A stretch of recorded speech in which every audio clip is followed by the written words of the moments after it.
द्वार या नगरीचा तो राजा विनायका, राजा विनायका तू राजा विनायका, राजा विनायका तू राजा विनायका।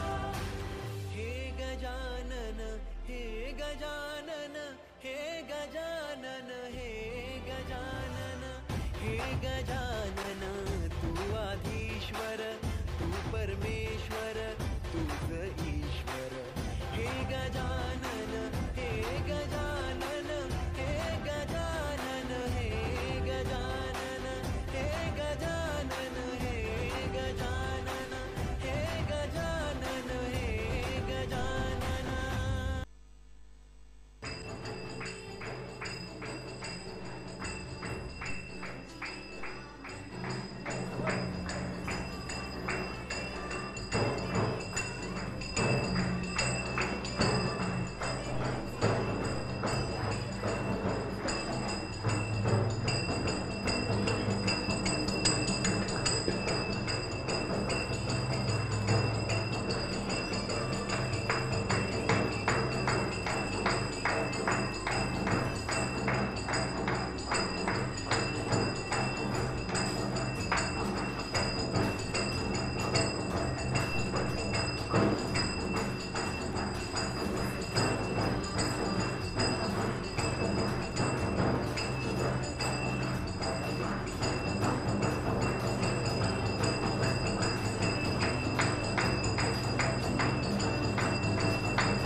Hello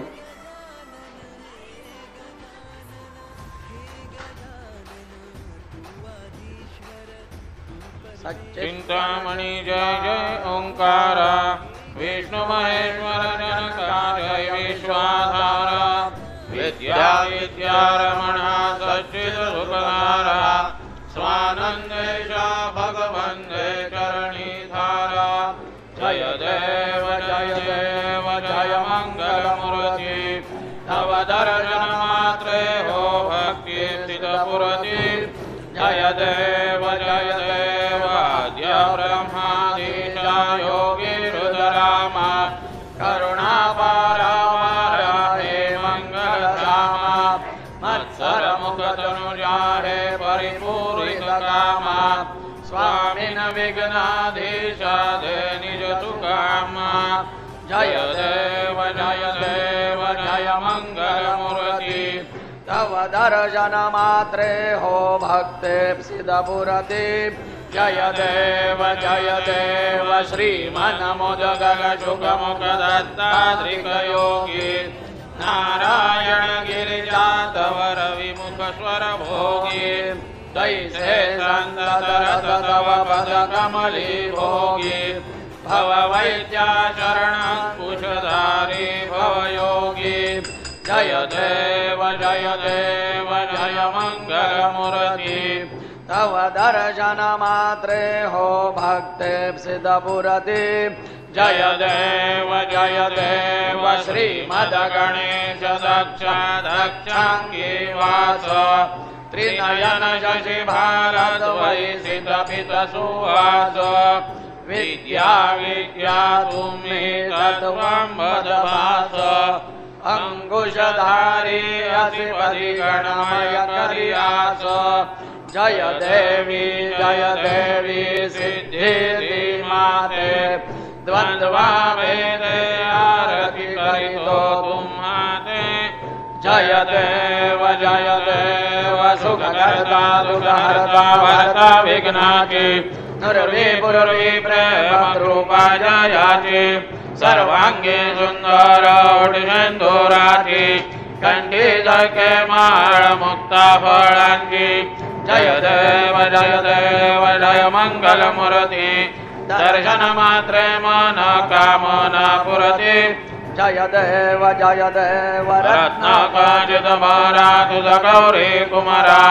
चंदनाची OT कुंकुम केशरा। धीरे जडित मुकुट शोभतो भरा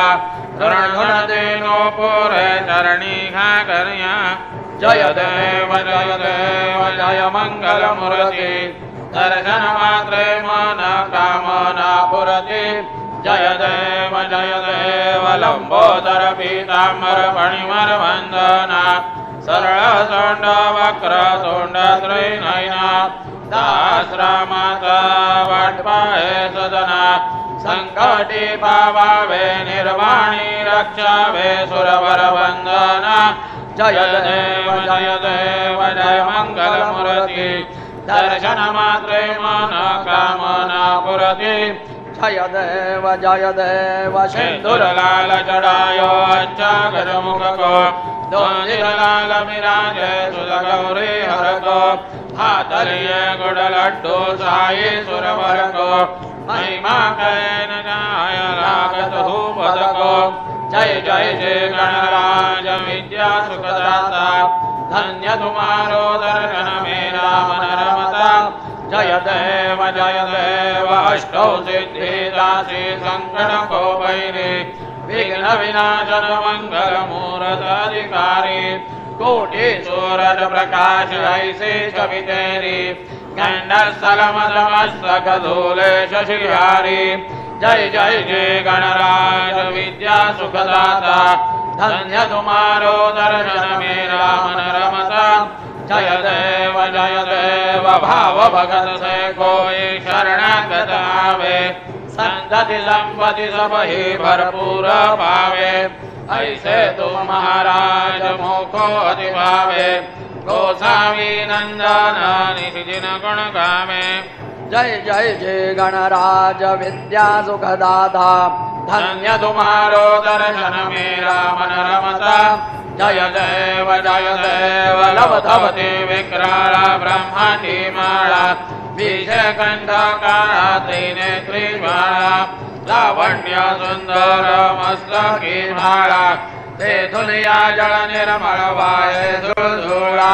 जय देव शिव शंकर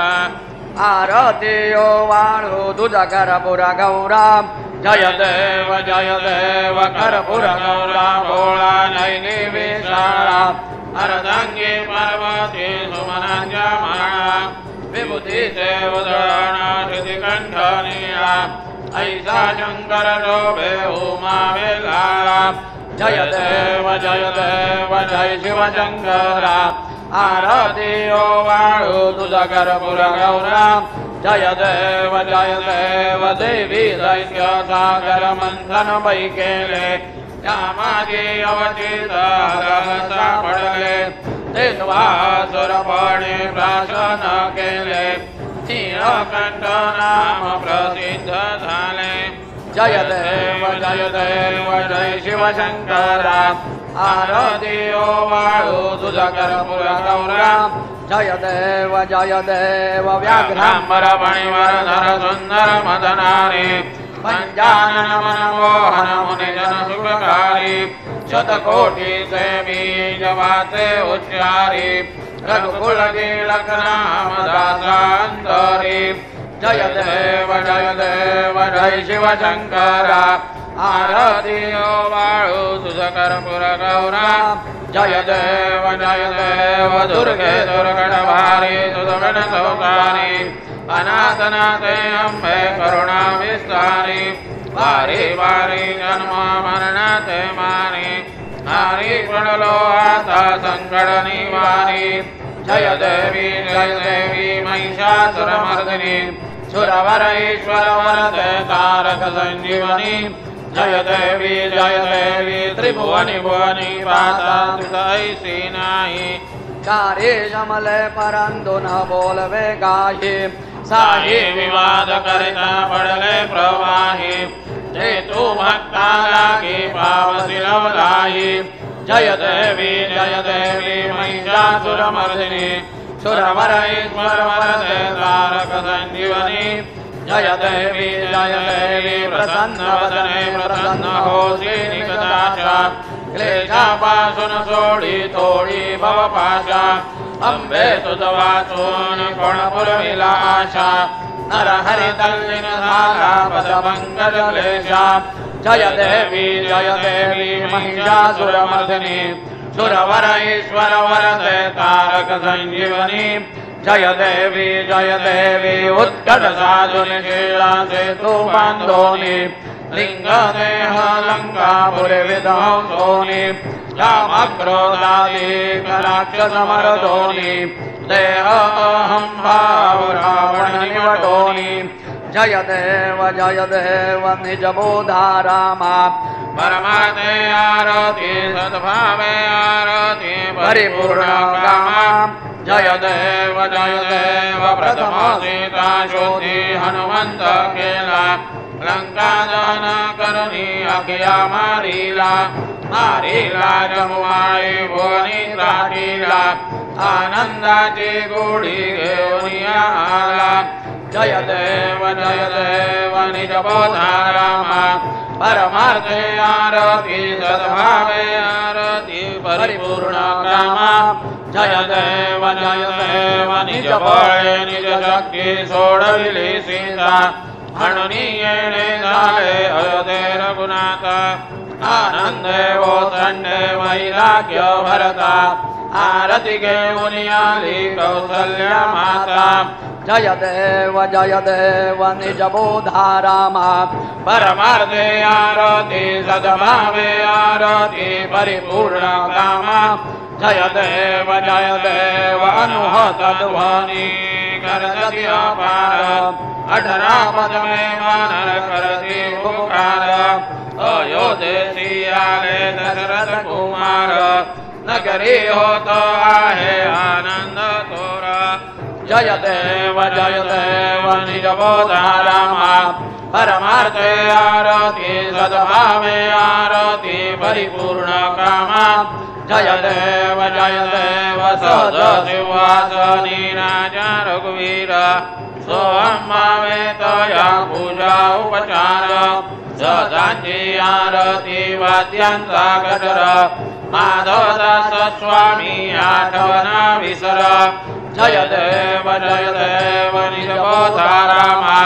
परमार्थे आरती सद्भावे आरती परिपूर्ण कामा जय देव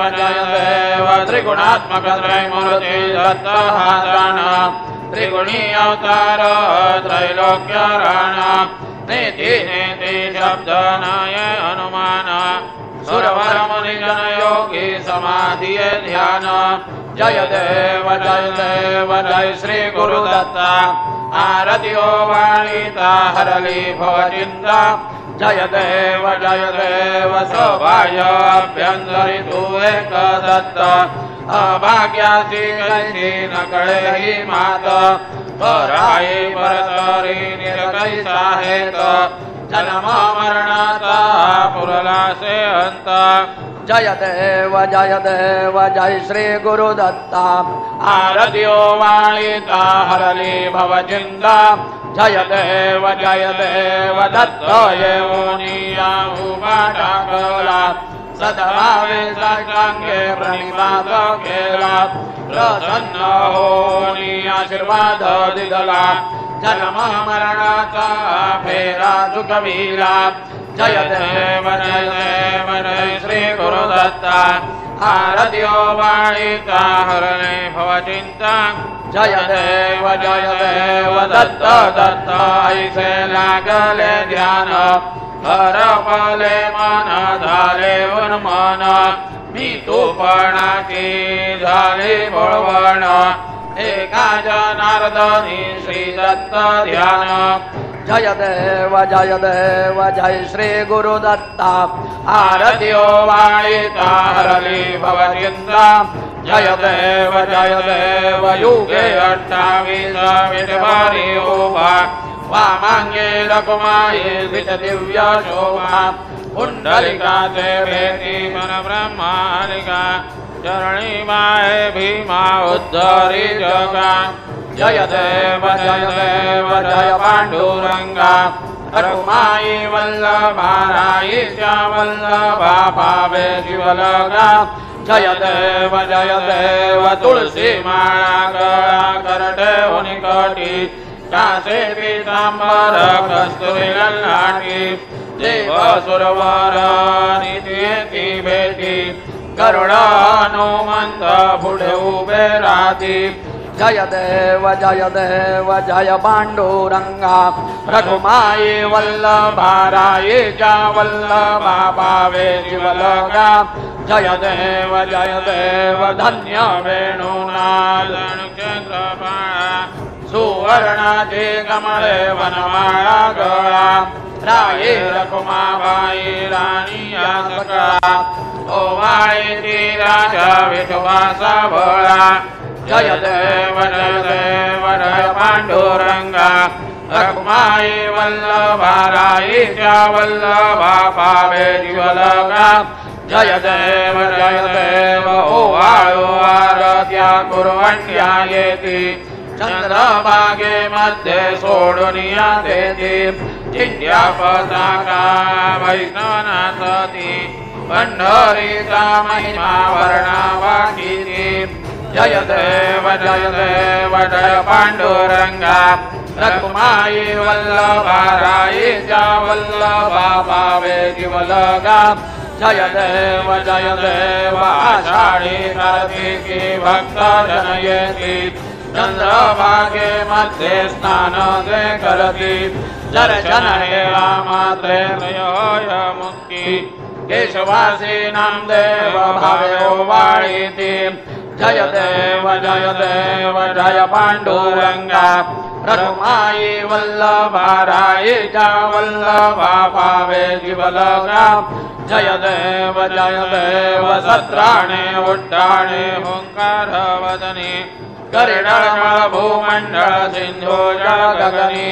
गडाडिले ब्रह्मांड धाके त्रिभुवनी सुरवर नर निशाचर झाल्या पळणी जय देव जय श्री हनुमंता तुमचे प्रसादेन विकृतांता जय देव तुमली पाताळे उठला प्रतिशब्द धर धरला धरणी धर्मानी लाखेद चढाडिले पर्वत उडगण उच्छेद रामी रामदासा शक्तीचा बोध जय देव जय श्री हनुमंता तुमचे प्रसादेन विकृतांता जय देव नाना परिमळ दुर्वा सिंदूर समीपत्रे लाडू मोदक अन्ने परिपूरित पात्रे ऐसे पूजन केल्या बीजाक्षर मंत्रे अष्टौ सिद्धी नवनिधि देसी क्षण मात्रे जय देव जय मंगल मूर्ति तुमचे गुण वर्णाया मदद्या विस्फुरति जय देव तुमचे ध्यान निरंतर ते कोणी करती त्यांचे सकलही पापे विघ्ने ही हरती वाजे वाराणसी सेवक सुत युवती सर्वै बाहुनियंती भवसागर तरती जय देव जय मंगल मूर्ति तुमचे गुण वर्णाया मदद्या विस्फुरति जय देव शरणागत सर्वस्वी भजते तव चरणी कीर्ति दयांची राहे दोवर जज धरणी त्रैलोक्य ते विजयी अद्भुत हे करणी गोसावी नंदन रतनाम स्मरणी जय देव जय मंगल मूर्ति तुमचे गुण वर्णाया मदद्या विस्फुरति जय देव आरती ब्रह्मणस्पति नीति आणि विश्वाचे गते शांती योग प्राप्ती कारणे सकल ब्रह्म तुझ ध्याते आरती ब्रह्मणस्पति समुदाय गणवाचक आनंद गणांत स्वामी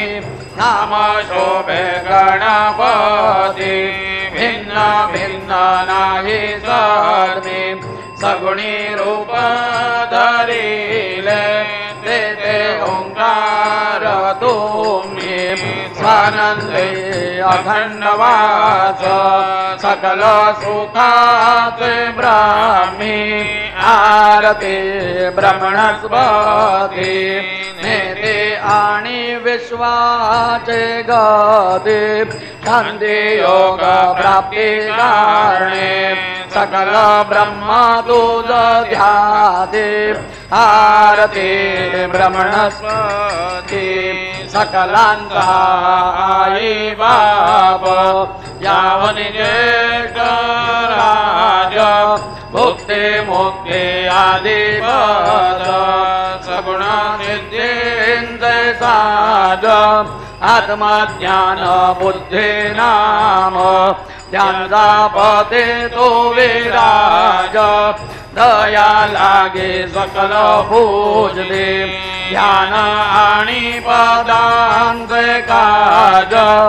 आरती ब्रह्मणस्पती नेते आणि विश्वाचे गते शांती योग प्राप्ती कारणे सकल ब्रह्म तुझा ध्याते आरती ब्रह्मणस्पती सकल सिद्धी वास तुझा चिंतामणी आऊला सकलांचे सत्ता तुझी विघ्नराज नाम जाण ब्रह्म आम्ही ऐसे गर्वे पद भ्रष्ट करे विघ्न तुझा नाही तुझा जरी गणेश योगे करे वर्णन आरती ब्रह्मणस्पती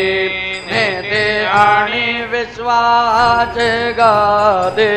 शांती योग प्राप्ती कारणे सकल ब्रह्म तुझ ध्याते आरती ब्रह्मणस्पती घालीन लोटांगण बंदीन चरण डोळ्यान पाहिन रूप तुझे देवा प्रेमे आलिंगेन आनंद पूजिन भावे ओवाळीन म्हणेन मा देवा त्वमेव माता पिता त्वमेव त्वमेव बंधु सखा त्वमेव त्वमेव विद्या द्रविणान् त्वमेव त्वमेव सर्व मम देव देव कायेन वाचा मनसेन्द्रियेर्वा बुद्ध्या प्रणवा प्रकृति स्वभावात् करोमि यद्यत् सकलं परस्मै नारायणायते समर्पयामि अच्युतं केशवं रामनारायणं कृष्णदामोदरं वासुदेवं भजे श्रीधरं माधवं गोपिकावल्लभं जानकी नायकं रामचन्द्रं भजे हरे राम राम राम हरे हरे हरे हरे कृष्ण कृष्ण राधा कृष्ण हरे हरे हरे राम राम राम हरे हरे हरे हरे कृष्ण कृष्ण राधा कृष्ण हरे हरे हरे राम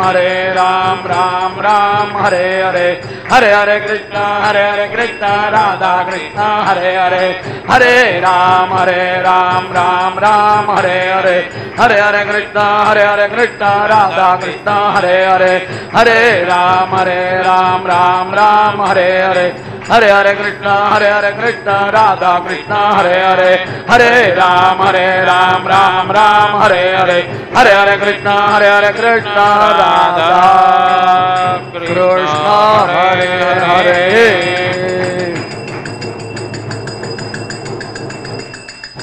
मंगलमूर्ति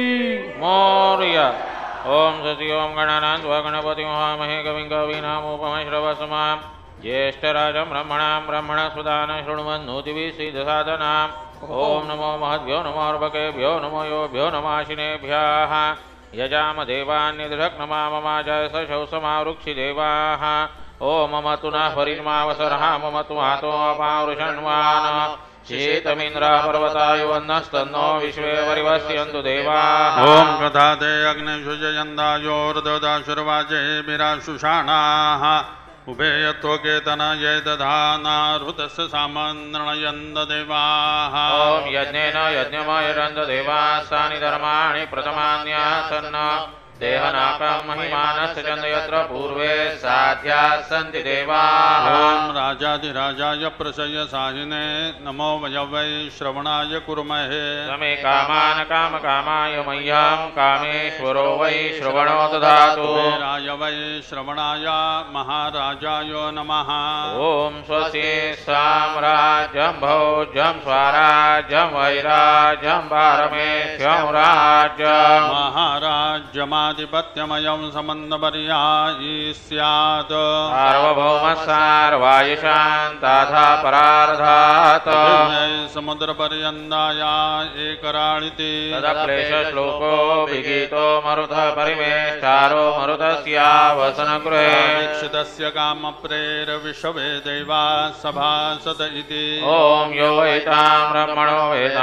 वेतामृतेनामृतां पुरीं ब्रह्मज ब्रह्माज आयुः कीर्तिं प्रजां ददुः ॐ विश्वतः चक्षुरुत विश्वतो मुखो विश्वतो बाहुरुत विश्वतः श्वास बाहुभ्यां दमति सम्मतत्रैर्द्यावा भूमिर्जनयन् देव एकः ॐ एकदन्ताय विद्महे वक्रतुण्डाय धीमहि तन्नो दन्तिः प्रचोदयात्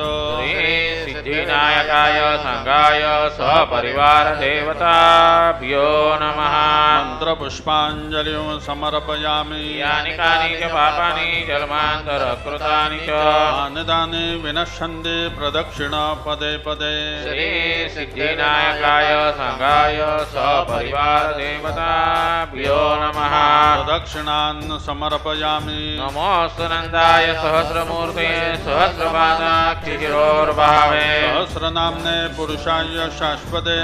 सहस्रकोटियुगधारिणे नमः श्री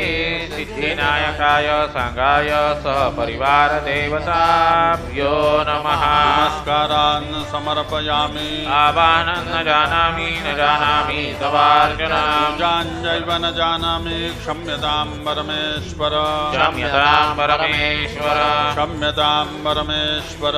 मन्त्रहीनं क्रियाहीनं भक्तिहीनं सुरेश्वर पूजितं मया देव परिपूर्णं ददस्तु मे अपराधसहस्राणि क्रियन्ते अनिशं मया दासोऽयमिति मां मत्वा क्षमस्व परमेश्वर क्षमस्व परमेश्वर क्षमस्व परमेश्वर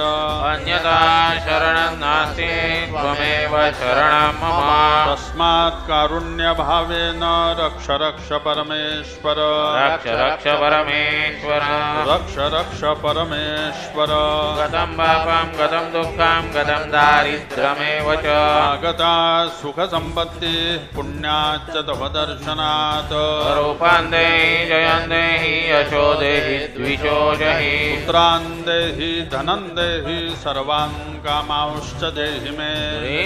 सिद्धिनायकाय संगाय सपरिवार देवताभ्यो नमः प्रार्थनान् समर्पयामि यस्य स्मृत्या च नामोक्त्या तपपूजां क्रियादिषु नूनं सम्पूर्णता याति सद्यो वन्दे तमच्युताम् सद्यो वन्दे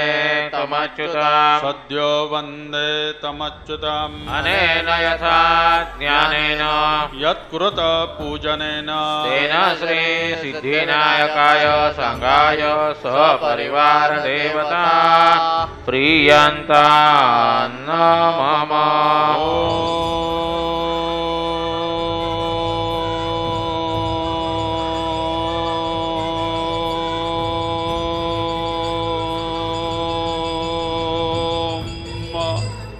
तत्सत श्रीर्गजाननार्पितमस्तु मंगलमूर्ति मोरया विघ्नेश्वराय वरदाय सुरप्रियाय लंबोदराय सकलाय जगद्धिताय नागाननाय श्रुतयज्ञविभूषिताय गौरीसुताय गणनाथ नमो नमस्ते भक्तार्थिनाशनपराय गणेश्वराय सर्वेश्वराय शुभदाय सुरेश्वराय विद्याधराय विकटाय च वामनाय भक्तप्रसन्नवरदाय नमो नमस्ते नमस्ते ब्रह्मरूपाय विष्णुरूपाय ते नमः नमस्ते रुद्ररूपाय करिरूपाय ते नमः विश्वरूपाय स्वरूपाय नमस्ते ब्रह्मचारिणे भक्तप्रसन्नवरदाय नमस्तुभ्यं विनायका वां विघ्नशत्रुदलनेति च सुन्दरेति भक्तिप्रदेति सुखदेति फलप्रदेति विद्याप्रदेत्यगारेस्य स्तुवन्ति तेभ्यो गणेशवरदो भवनित्यमेव लम्बोदरं नमस्तुभ्यं सततं मोदकप्रिय निर्विघ्नं कुरु मे देव सर्वकार्येषु सर्वदा मङ्गलमूर्ति मोरया मोरया मोरया मी बाळ तान्हे तुझी सेवा करू काय जाणे अन्याय माझे कोट्यान कोटी मोरेश्वरा बा तू घाल मंगलमूर्ती मोरया श्री सिद्धिविनायक भगवान की जय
द्वार